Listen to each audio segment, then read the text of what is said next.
ಸ್ವಾಮಿಗಳೇ, ಅದು ನನಗೆ ಬೇಕಾಗಿರೋದು ಮೇಸ್ಟ್ರ ಅಭಿಪ್ರಾಯ. ಮೇಸ್ಟ್ರೆ, ನೀವು ಏನು ಹೇಳ್ತೀರಿ?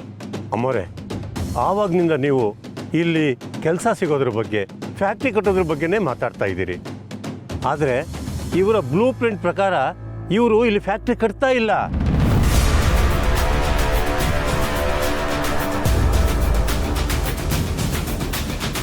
ಇವ್ರು ಕಟ್ಟಿರೋ ಫ್ಯಾಕ್ಟ್ರಿಗೆ ರೋಡ್ ಮಾಡೋದಕ್ಕೆ ಸುತ್ತಮುತ್ತ ಇರೋ ಜಮೀನನ್ನು ಖರೀದಿ ಮಾಡ್ತಾ ಇದ್ದಾರೆ. ಆ ಲೆಕ್ಕದಲ್ಲಿ ನಾನು ಇವರಿಗೆ ಜಮೀನನ್ನು ಕೊಟ್ಟರೆ ಇನ್ನೂ 20-23 ಎಕರೆ ಬೆಳೆಯೋ ಜಮೀನನ್ನು ರೈತರು ಮಾರ್ಕೋಬೇಕಾಗತ್ತೆ.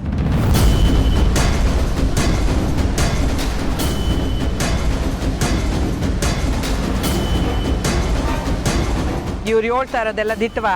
ಮೇಡಮ್, ರೋಡ್ ಮಾಡಿದ್ರು ನಾವು ಫ್ಯಾಕ್ಟ್ರಿ ಇಲ್ಲಿ ಕಟ್ಟಬೇಕು ಅಂತ ಡಿಸೈಡ್ ಮಾಡಿದೀವಲ್ಲ. ಕೇಳಿಸ್ಕೊಂಡ್ರಲ್ವ ಮೇಸ್ಟ್ರೆ? ಮತ್ತೆ ಅದೇ ಮಾತು ಬೇಡ. ಹೊಸಿ ದೊಡ್ಡ ಮನ್ಸು ಮಾಡಿ ನಿಮ್ಮ ಈ ಜಾಗನ ಅವ್ರ ಹೆಸರಿಗೆ ಬರೆದು ಕೊಟ್ಬಿಡಿ. ಈಗ ನನ್ನ ನಿರ್ಧಾರನ ಕಂಠಿ ಸ್ವಾಮಿಗಳೇ ಹೇಳ್ತಾರೆ.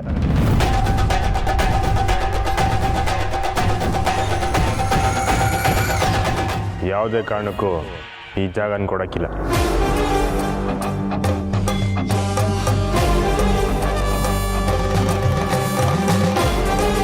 ಇದೇನು ಮೇಡಮ್, ನಿಮ್ಮ ಮಗ ನಿಮಗೆ ಸಪೋರ್ಟ್ ಮಾಡ್ದಲೆ ಬೇರೆ ಯಾರಿಗೋ ಸಪೋರ್ಟ್ ಮಾಡ್ತಾ ಇದ್ದಾರೆ?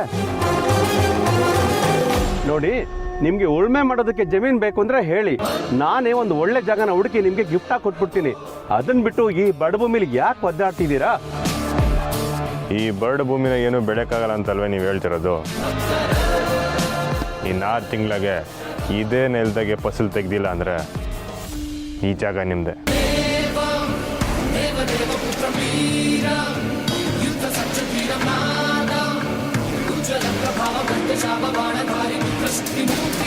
ನೀವು ಬೆಳೆ ಬೆಳೆದ್ರೆ ಈ ವಿಶ್ವಾಸ ನಿಮಗೆ ಬಂದಿತ್ತಲ್ಲ, ನಾನು ಅರ್ಧ ಗೆದ್ದಂಗೆ.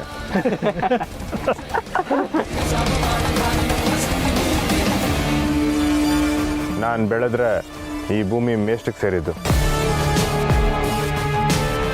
ನನ್ನ ಮಾತು ಉಳಿಸ್ಕೊಳ್ಬೇಕು. ನೀವು ಬಂದು ಈ ಜಮೀನು ನನಗೆ ಬೇಕು ಅಂತ ಮೇಷ್ಟಿಗೆ ಏನಾದ್ರು ತೊಂದರೆ ಕೊಟ್ಟರೆ ಚಂದಾಗಿರಕ್ಕಿಲ್ಲ.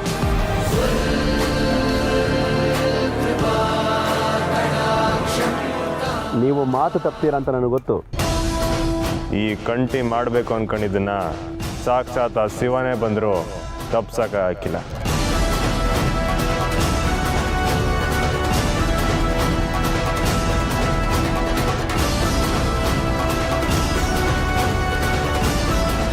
ಅಬ್ಬ ಸ್ವಾಮಿಗಳೇ, ನಾನು ಬೆಳೆಯೋ ಮೊದಲನೇ ಬೆಳೆ ರಾಶಿ ಪೂಜೆಗೆ ಮೊದಲನೇ ಕೈ ನಿಮ್ಮದೆ.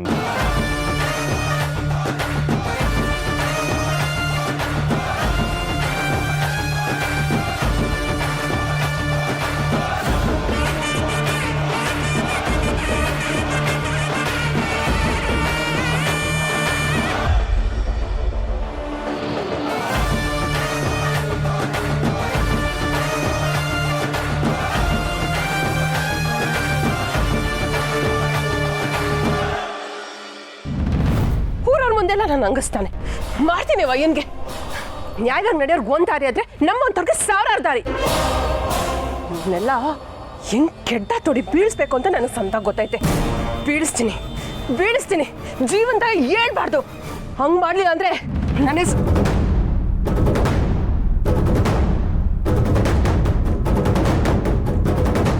ಮಹಾಪ್ರಭು, ನೀವೇನಿಲ್ಲಿ? ನಿಂತಾವು ಮಾತಾಡಬೇಕಾಗಿತ್ತು, ಅದಕ್ಕೆ ಬಂದೆ. ಮಾತು ಕೇಳಿ ನನ್ನ ಜೀವನದಾಗೆ ಜಿಗುಪ್ಸೆ ಬಂದ್ಬಿಟ್ಟೈತೆ. ಅದೇನು ಹೇಳ್ಬೇಕು ಅಂತಿದ್ಯೋ ಹೇಳ್ಬಿಟ್ಟು ಹೋಯ್ತಾ ಇರು. ಯಾರು ನಾನು ಯಾಕೆ ಹಿಂಗೆ ಮಾಡೋನೋ ಗೊತ್ತಿಲ್ಲ. ನಾನು ಮರ್ತಿರೋ ನೆನಪುಗಳಲ್ಲಿ ನೀನು ಮಾಸೆ ಹೋಗಿದ್ದೆ.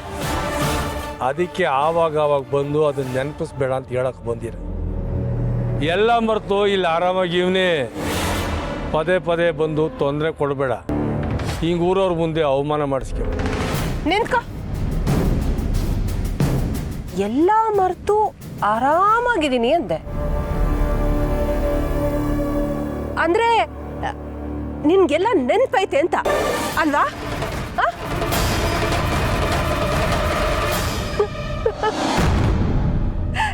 ನನಗೆ ಗೊತ್ತಿಲ್ವೇ ನಮ್ ದೇವ್ರ ಸತ್ಯ? ನೀನೇನು ಅನ್ಕೊಂಡ್ರು ನೀನು ನನಗೆ ಗೊತ್ತಿಲ್ಲ ಅಷ್ಟೇ. ಓ ತಿಟ್ವಾಗ್ಲು ನೀನು ಹಿಂಗೆ ಹೇಳ್ಬಿಟ್ರೆ ನಾನು ಬಿಟ್ಬಿಡ್ತೀನಾ? ನಾಚೆ ಹೆಂಗೆ ಕರ್ಕೋಬೇಕು ಅಂತ ನನಗೆ ಸಂದಾಗ ಗೊತ್ತಾಯ್ತು. ದಿಟ ಒಳ್ಳೇದು ಯಾರ ಪರ ಆಯ್ತು ಅವ್ರಿಗೆ ಜಯ. ಏನೋ ಆವಾಗ ಹಿಂಗೆ ಬಂದು ಮುಸ್ರೆ ನೀರನ್ನ ಮುಕ್ಕು ಕೆರೆಸ್ಕೊಳ್ಳೋದು ತಪ್ಪಲಿ ಅಂತ ಹೇಳಕ್ಕೆ ಬಂದೆ ಅಷ್ಟೇ. ಯೋ, ಈ ಮಾತನ್ನ ನನ್ನ ಸೌತಿಗೆ ಹೇಳು. ತಿಂದ್ಬಿಟ್ಟಿರೋ ಮುಸ್ರೆ ನೀರನ್ನ ಪಾವನ ಮಾಡ್ಕೊಂಡು ಮನೆಯಾಗ ಮಾಡಿಕೊಂಡವಳೆ. ಏನೇ ಅಂದೆ? ಪುಟ್ಟವಿ ಬಗ್ಗೆ ಇಷ್ಟೆಲ್ಲ ಮಾತಾಡೋಂಗಾಗ್ಬಿಟ್ಟ. ಏಯ್, ಅವಳ ಗಂಡನ್ನ ನಿನ್ನ ಗಂಡನಾಗಿ ಮಾಡ್ಕೊಂಡಿದ್ದು ನೀನು. ಏನ್ ರಕ್ತ ಹರಿತೈತೆ ನೀನು ಮೈನಾಗೆ? ಪುಟ್ಟ ಮೀನ್ ಸಾಯ್ಸಕ್ ನೋಡ್ದೆ. ನಿನ್ ತಮ್ಮ ಕಾಳೆ ಮೆಸ್ಸಿಗೆ ಬೆಂಕಿ ಕಕ್ ನೋಡ್ದ. ಅದೇನಂತ ಎತ್ಬಿಟ್ಲು ನಿಮ್ಮ ಅವ್ವ ನಿಮ್ಮಿಬ್ಬರನ್ನ.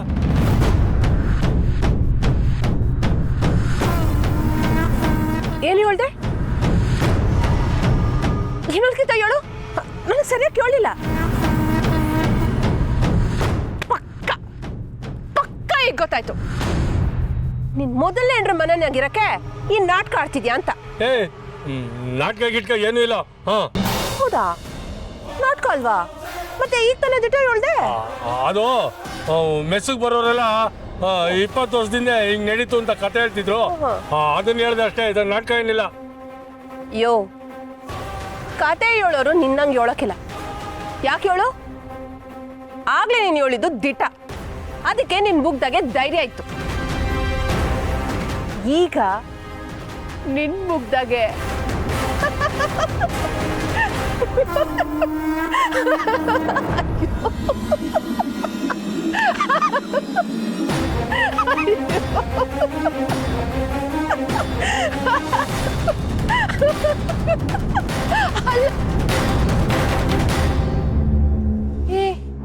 ನೀನಿಲ್ಲ ಇಲ್ಲಿ, ಅವಯ್ಯ ಇಲ್ಲಿ.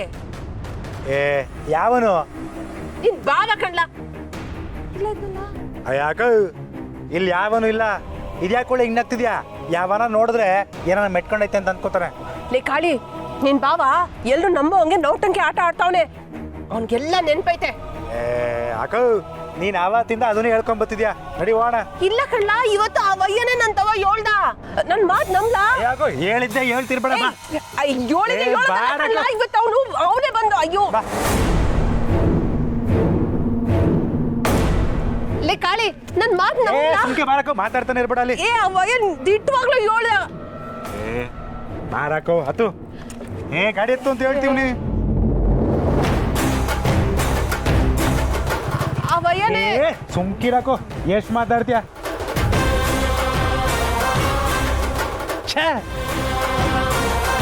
ನನ್ ಈ ಬುದ್ಧಿನೇ ಯಾವಾಗಲೂ ನನ್ನ ಹಾಳು ಮಾಡ್ಕೊಂಡ್ ಬಂದಿರೋದು. ಸದ್ಯ ಕಾಳಿಯವಳ ಮಾತನ್ನು ನಂಬಲಿಲ್ಲ. ಯಾವ್ರೆ, ಪುಟ್ಟಮ್ಮಿ ಮನೆಯಿಂದ ನಾನು ಹೊರಗೆ ಹಾಕೋ ಯೋಚನೆ ಯಾವತ್ತೂ ಮಾಡಬೇಡಪ್ಪ. ಮೇಷ್ಟ್ರ ಸ್ವಾಮಿಗಳೇ, ನಿಮ್ಮನ್ನು ಕೇಳ್ದಿರ ಇಲ್ಲಿ ಉಳ್ಮೆ ಮಾಡೋದ್ರ ಬಗ್ಗೆ ಎಲ್ಲ ಮಾತಾಡ್ಬಿಟ್ಟೆ. ನಿಮಗೆ ಬೇಸರ ಆಗಿರ್ಬೇಕೇನೋ. ನಿಮ್ಮ ಮಾತು ಕೇಳಿದ ತಕ್ಷಣ ಸುತ್ತ ಹಸಿರು ಕಂಡಂಗಾಯ್ತು. ಎಲ್ಲ ನಮ್ಮ ಅಪ್ಪನ ಕಾಲಕ್ಕೆ ಮುಗಿದೋಯ್ತು ಅಂದ್ಕೊಂಡಿದ್ದೆ. ನಿಮ್ಮ ಮಾತು ಕೇಳಿದ ಮೇಲೆ ಮಾತೇ ಬರ್ತಿಲ್ಲ. ಸಿರಿಸ್ವಾಮಿಗಳೇ, ಆಗಿಲ್ಲಿ ಎಷ್ಟು ದಟ್ಟವಾಗಿ ಹಸಿರಿತ್ತು ಗೊತ್ತಾ? ಎತ್ತಕ್ಕೆ ತಿರುಗಿ ನೋಡಿದ್ರು ಬರೀ ಹಸಿರೇ ಕಾಣೋದು. ಈಗ ನೀವು ಜವಾಬ್ದಾರಿ ತಗೊಂಡಿದ್ರಿ, ಹುಷಾರ ಹೆಜ್ಜೆ ಇಕ್ಕದು ಒಳ್ಳೇದು. ಹ್ಞೂ ಅವ್ವ ಸ್ವಾಮಿಗಳೇ, ಶಬರಿಮಲೆ ಯಾತ್ರೆ ಮುಗಿಸ್ಕೊಂಬಂದು ಕೂಡಲೇ ವ್ಯವಸಾಯ ಶುರು ಮಾಡಿದೆಯಾ? ಈಗಲೂ ಈ ಮಣ್ಣಿಗೆ ಬೆಳೆ ಬೆಳೆಯೋದು ಯೋಗ್ಯತೆ ಐತೆ. ಆದರೆ ಈ ಮಣ್ಣಾಗಿರೋ ಫಲವತ್ತತೆ ಎಷ್ಟು ಏನು ಅನ್ನೋದು ಒಂದು ಕಿತ ಪರೀಕ್ಷೆ ಮಾಡಿಕೊಂಡು ನೀರರಿಸಿ ಮಣ್ಣ ಮೆತ್ತಗೆ ಮಾಡಿ ಈ ಕಲ್ಲಿರೋ ಜಾಗನೆಲ್ಲನೂ ಕಲ್ಲೆಲ್ಲ ತೆಗೆದು ನೆಲನ ಮಟ್ಟಸ ಮಾಡ್ಕೋಬೇಕು. ಆಮೇಲೆ ಮಣ್ಣು ಸೌಕ್ಲಿ ಆಗ್ಲಾರ್ದಂಗೆ ದಿಬ್ಬ ಕಟ್ಟಬೇಕು. ಮಣ್ಣಲ್ಲಿ ಯಾವ ಬೆಳೆ ಬೆಳೆದ್ರೆ ಸರೋಯ್ತದೆ ಅನ್ನೋದನ್ನು ತಿಳ್ಕೊಂಡು ಬೆಳೆ ನೀಡಬೇಕು. ಅವ್ವ ಸ್ವಾಮಿಗಳೇ, ಏಟೆಲ್ಲ ತಿಳ್ಕೊಬಿಟ್ಟಿದ್ದೀರಾ? ಅದು ತಿಳ್ಕೊಳ್ಳೋದಲ್ಲ ಕಣ್ಸ್ವಾಮಿ. ನಮ್ಮ ಗುರು ಹಿರಿಯರು ಮಾಡ್ಕೊಂಡು ಹೋಯ್ತಾ ಇದ್ರಲ್ಲ, ಅವ್ರು ಮಾಡುವಾಗ ನಾವು ಕೈ ಜೋಡಿಸ್ತಿದ್ದೋ. ಹಂಗಾಗ ಹೊತ್ತಿಗೆ ಹೊಸಿ ಅನುಭವದ ಮಾತು ಹೇಳೀನಿ ಆಟೆಯ. ಈ ಮಣ್ಣಿಗೂ ಮನ್ಸಿಗೂ ಸಾಕಷ್ಟು ನಂಟೈತೆ. ಹೆಂಗೆ ಬಿಡಿಸ್ಕೊಂಡ್ರು ಮತ್ತೆ ಮತ್ತೆ ನಮ್ಮನೆ ಸೇರ್ಕತೈತೆ. ಅಣ್ಣ ಸ್ವಾಮಿಗಳೇ, ಮಗು ಸ್ವಾಮಿಗಳು ನಿಮ್ಮ ತಾವು ಆಟ ಆಡ್ಬೇಕಂತೆ.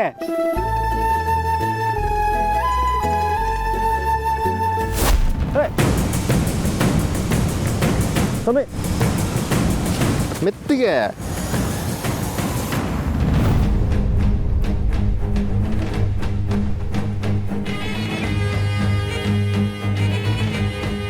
ಸ್ವಾಮಿಗ್ಲೆ ಏನಿದು?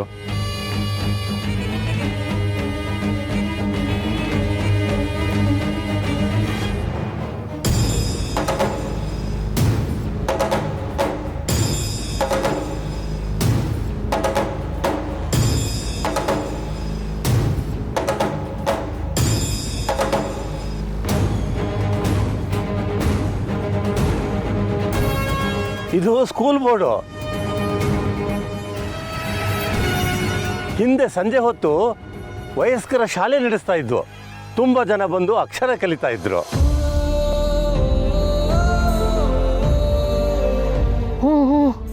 ಹ್ಞೂ ಸ್ವಾಮಿಗಳೇ, ಒತ್ತರ ಎದ್ದು ಹೊಲ್ದಾಗ ಗ್ಯಾಮೆಗೆ ಕೊಯ್ತಿದ್ದವರು, ಕಸ ತೆಗಿಯೋಕೆ ಹೋಯ್ತಿದ್ದವರು, ಕೂಲಿ ಕೆಲಸ ಮಾಡೋಕೆ ಹೋಗೋರು, ಆ ಕಡೆ ಈ ಕಡೆ ಕೆಲಸಕ್ಕೆ ಹೋದವರೆಲ್ಲ ಇಲ್ಲಿ ಬಂದು ಸಂಜೆ ಹೊತ್ತಿನಾಗೆ ಅಕ್ಷರ ಕಲಿತಿದ್ರು.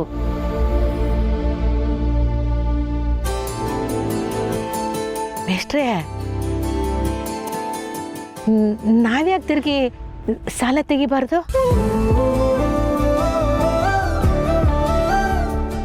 ಹೌದೌದು, ನಮ್ಮಂಥವ್ರಿಗೆ ಅಕ್ಷರ ಕಲಿಯೋಕ್ಕೆ ಸಹಾಯ ಆಯ್ತದೆ. ನಾವು ಸಂಜೆ ಶಾಲೆ ತೆಗಿಬೇಕು ಅಂದರೆ ಸರ್ಕಾರದ ಕೆಲವು ನಿಯಮಗಳನ್ನ ನಾವು ಪಾಲಿಸ್ಬೇಕಾಗತ್ತೆ. ಅವ್ರು ಹೇಳು ಅಷ್ಟು ಜನ ಇದ್ರೆ ಮಾತ್ರ ನಮಗೆ ಪರವಾನಗಿ ಕೊಡ್ತಾರೆ. ಸ್ವಾಮಿಗಳೇ, ನಮ್ಮ ಊರಿನಾಗೆ ನನ್ನಂಗೆ ಅಕ್ಷರ ಕಲಿದಿರೋರು ಸಾನ ಜನ ಅವ್ರೆ. ಅವ್ರನ್ನೆಲ್ಲ ಕರ್ಕೊಂಬರೋ ಜವಾಬ್ದಾರಿ ನಂದು.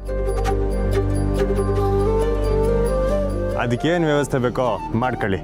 ನೀವು ಶಾಲೆ ತೆರೆಯೋದ್ರಿಂದ ನಮಗೆಲ್ಲ ಮರು ಉಟ್ಕೊಟ್ಟಂಗೆ ಆಯ್ತದೆ. ಎಂಥ ಒಳ್ಳೆ ಮಾತುಗಳಾಡಿದ್ರಿ ಸ್ವಾಮಿಗಳೇ. ನಮ್ಮ ಜೀವನದ ಅನುಭವನೇ ಗುರು ಅಂತಾರೆ. ಈ ಕಲಿಕೆ ಅನ್ನೋದೈತಲ್ಲ, ಹೊಸ ಹುಟ್ಕೊಡೋ ಅಸ್ತ್ರ ಇದ್ದಂಗೆ.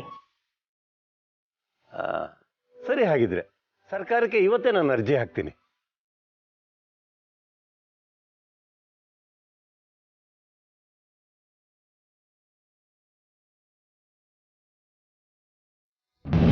ನನ್ನ ಸಂಪ್ತಿದ್ದೀರಾ ಅಲ್ವಾ ಮೇಡಮ್?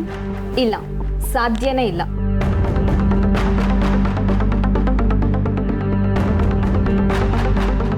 ಅಲ್ಲ, ನೀವು ಒಬ್ಳು ಹೆಣ್ಣಾಗಿ ಈ ರೀತಿ ಯೋಚನೆ ಮಾಡ್ತೀರಲ್ಲ, ಯಾಕೆ? ನಿಮಗೆ ನಿಮ್ಮ ಅಕ್ಕ ತಂಗಿರು ಬಿಟ್ಟು ಬೇರೆ ಇನ್ಯಾವ ಹೆಣ್ಮಕ್ಳು ಒಳ್ಳೆಯವರ ಕಾಣೋದೇ ಅಲ್ವಾ?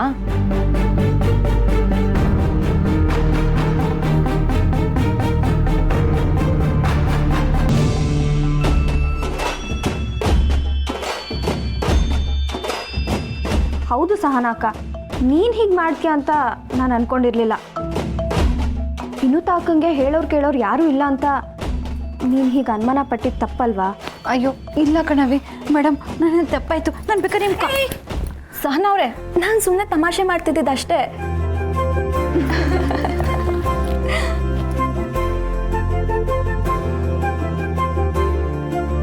ಹೌದು ಸಹನಾಕ, ಅವ್ರು ನಿನ್ನ ರೇಗಿಸ್ತಿದ್ರು ಅಷ್ಟೇ. ನೀನು ಯಾಕೆ ಇಷ್ಟೊಂದು ಸೀರಿಯಸ್ ಆಗ್ತಿದ್ಯಾ? ನಮ್ಮ ಸಾನಕ್ಕ ಸ್ಯಾನೆ ಸೂಕ್ಷ್ಮೆ, ಹಿಂಗೆಲ್ಲ ಮಾತಾಡಬೇಡಿ. ಪುಟ್ಟ ಮೀನು ಹಂಗೆ ಇದ್ಲು, ಆದ್ರೆ ಈಗ ನೋಡಿದ್ರೆ ಇಷ್ಟೊಂದು ಧೈರ್ಯ ಹೆಂಗ್ ಬಂತು ಅಂತಾನೆ ಗೊತ್ತಿಲ್ಲ.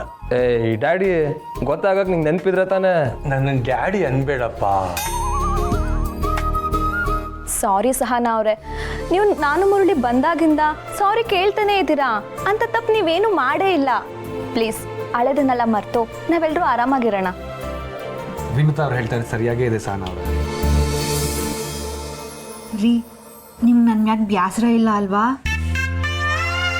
ಇಲ್ಲ, ನನಗೆ ನಿಮ್ಮ ಮೇಲೆ ಕೋಪ ಬೇಸರ ಎಂಥದ್ದು ಇಲ್ಲ. ಯಾಕಂದರೆ ನಾನು ನಿಮ್ಮನ್ನ ತುಂಬ ಪ್ರೀತಿಸ್ತೀನಿ ಸಾನ ಅವರೇ.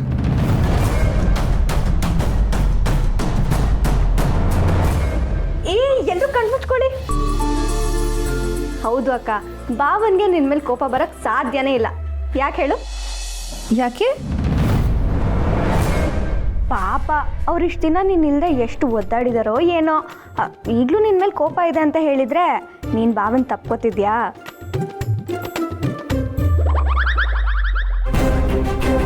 ಈ ಸುಮಾ ಅದ್ಯೋನಂತ ಮಾತಾಡ್ತೀವಿ.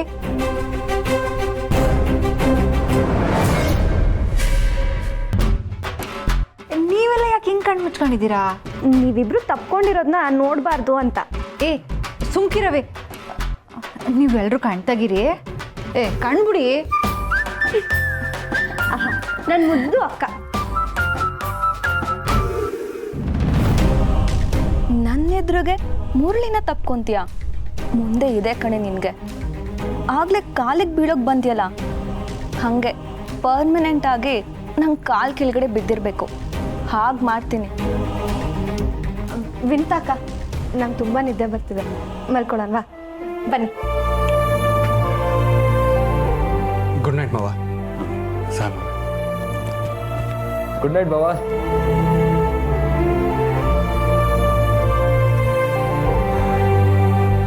ಡ್ಯಾಡಿ, ಮಧ್ಯಾಹ್ನ ಮಮ್ಮಿ ಬಂದದಂತೆ, ಏನು ವಿಷಯ? ಗೊತ್ತಲ್ಲ, ಮಾಮೂಲಿ ಇದ್ದದ್ದೇ. ಮಮ್ಮಿಗೆ ಇಲ್ಲಿ ಬಂದು ಜಗಳ ಮಾಡಿಲ್ಲ ಅಂದರೆ ತಿಂದಿದ್ದು ಅರ್ಗಲ್ಲ ಅನಿಸ್ತೈತೆ. ಹೋಗಿ ಹೋಗಿ ಗಾರೆ ಕೆಲ್ಸದೊಂಡು ಗಂಟು ಹಾಕೊಂಡಲ್ಲ ಡ್ಯಾಡಿ ನೀನು. ಎಲ್ಲರೂ ಹಂಗಲ್ಲಪ್ಪ, ನಿಮ್ಮ ಮಮ್ಮಿ ಮಾತ್ರ ಹಂಗೆ. ಹೇ, ನಿಮ್ಮ ಕತೆನಾಗೆ ಕೂಸು ಬಡವಾಯ್ತು ಅನ್ನಂಗೆ ಒದ್ದಾಡ್ತಿರೋದು ನಾನಿಲ್ಲಿ. ಬಡವಾಗಿದೆಯಾ? ಎಲ್ಲಪ್ಪ? 2-3 ಬಟ್ಟೆಲ್ಲಿ ಮ್ಯಾನೇಜ್ ಮಾಡ್ತಾ ಇದ್ದೀನಿ. ಕಾಲೇಜ್ಗೆ ಹೋಗೋ ನಾನು, ಬುಕ್ಸ್ ಎಲ್ಲ ಅಲ್ಲೇ ಅವೆ ಡ್ಯಾಡಿ, ನಾನು ಏನು ಮಾಡಲಿ? ಮನೆಗೆ ಹೋಗಿ ತಗೊಂಬ. ಹಂಗೆ ನಂದು ಬಟ್ಟೆ ಗಿಟ್ಟ. ನಾನು ಹೋಗಲ್ಲಪ್ಪ, ಸುಮ್ಕೆ ನನ್ನ ಯಾಕೆ ಎಗರಾಡ್ತಾಳೆ? ಲೇ, ನಿಮ್ಮ ಮಮ್ಮಿ ತಾವು ಹೆಂಗೆ ಮಾತಾಡಬೇಕು ಅಂತ ನಾನು ಹಿಂಗೆ ಹೇಳ್ಕೊಡ್ಬೇಕಾ? ಸೀದಾ ಮನೆಗೆ ಹೋಗಿ, ಮಮ್ಮಿ ಏನು ಮಮ್ಮಿ ಇಷ್ಟು ಸೊಲ್ಗೋಗಿದ್ಯಾ, ನೀನು ನೋಡಿದ್ರೆ ಅಯ್ಯೋ ಅನ್ನಿಸ್ತೈತೆ, ಇದೆಲ್ಲ ಡ್ಯಾಡಿಯಿಂದ ಆಗಿದ್ದು ಅಂತ ನನಗೂ ಒಂದಷ್ಟು ಉಗಿ ಉಬ್ಬಿಡ್ತಾಳು. ಹಂಗಂತ್ಯಾ? ಹಾಂ, ಹೋಗೋದೋಯ್ತ್ಯಾ? ಸ್ವಲ್ಪ ಜಬರ್ದಸ್ತಲ್ಲೇ ಹೋಗು. ಆಯಿತು ಡ್ಯಾಡಿ, ಹೋಗ್ತೀನಿ. ಇವಾಗ ಮಕ್ಕ. ಸರಿ ಡ್ಯಾಡಿ, ಗುಡ್ ನೈಟ್.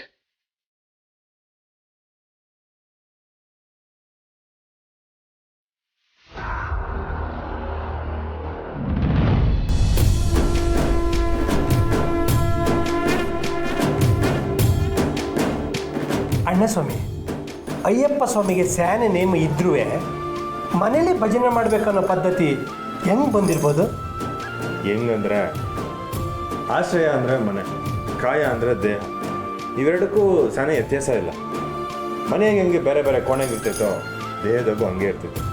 ಅದಕ್ಕೆ ದೇಹ, ಮನಸ್ಸು, ಮನೆ ಇವುದರಲ್ಲೆಲ್ಲ ಅಯ್ಯಪ್ಪನ ನಾಮಸ್ಮರಣೆ ತುಂಬಲಿ. ಅದಕ್ಕೆ ನನ್ನ ದೇಹನೇ ನಿನ್ನ ಆಶ್ರಯ ಅಂತ ಹೇಳಿರೋದು. ಹೌದು, ನಾವು ನಿಷ್ಠೆಯಿಂದ ಮಾಡೋ ಪ್ರತಿ ಕೆಲಸದಲ್ಲೂ ಅಯ್ಯಪ್ಪನ ನೋಡಿದ್ರೆ ಬದುಕಟ್ಟಕ್ಕೆ ಬೇಕಾಗಿರೋ 18 ಸಿದ್ಧಿಗಳನ್ನ ಕೊಟ್ಟು ಕಾಪಾಡೋ ಸಿದ್ಧಿಪುರುಷ. ಅಣ್ಣ ಸ್ವಾಮಿಗಳೇ, ಇದೆಲ್ಲ ನಿಮ್ಗೆ ಗೊತ್ತಾಯ್ತು? ನನಗೆ ಹಿಂಗೆ ಅನುಮಾನ ಬಂದಾಗ ಗುರುಸ್ವಾಮಿಗಳನ್ನ ಕೇಳಿದೆ, ಆಗ ಗೊತ್ತಾಯ್ತು.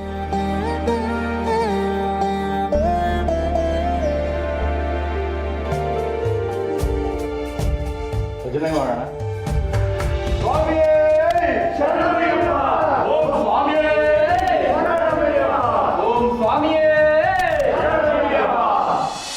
ಭಗವಾನ್ ಶರಣಂ, ಭಗವತಿ ಶರಣಂ, ದೇವನಿ ಶರಣಂ, ದೇವಿಯ ಶರಣಂ.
ಯಾಕವ ಸ್ವಾಮಿ ಬೇಸರದಾಗಿದ್ದೀರಾ? ವ್ರತ ಆಚರಣೆ ಅಂದರೆ ಸುಮ್ಕೆನಾ? ಅದ್ರಾಗೂ ಅಯ್ಯಪ್ಪ ಸ್ವಾಮಿಗೆ ಅಂದರೆ ಯೋಟೆಲ್ಲ ಕಟ್ನಿಟ್ಟಾಗಿರ್ಬೇಕು. ಅದನ್ನೆಲ್ಲ ನಿಮ್ಮ ಕೈಲಿ ಪಾಲ್ಸಕ್ಕೆ ಆಗ್ತೈತಾ? ನೇಮ ಮುರಿದ್ರೆ ಏನಾಗ್ತೈತೆ ಅಂತ ಗೊತ್ತಾ? ಕಂಠಿ ಸ್ವಾಮಿಗಳೇ, ನಮ್ಮನ್ನ ಕೇಳ್ದಂಗೆ ಮಾಲೆ ಅಂತೂ ಹಾಕೊಂಡು ಬಂದಿದ್ದೀರಿ. ಇದು ದೇವ್ರಿಚಾರ. ಓಸಿ ನೇಮದಿಂದ ನಡ್ಕೊಳ್ಳಿ.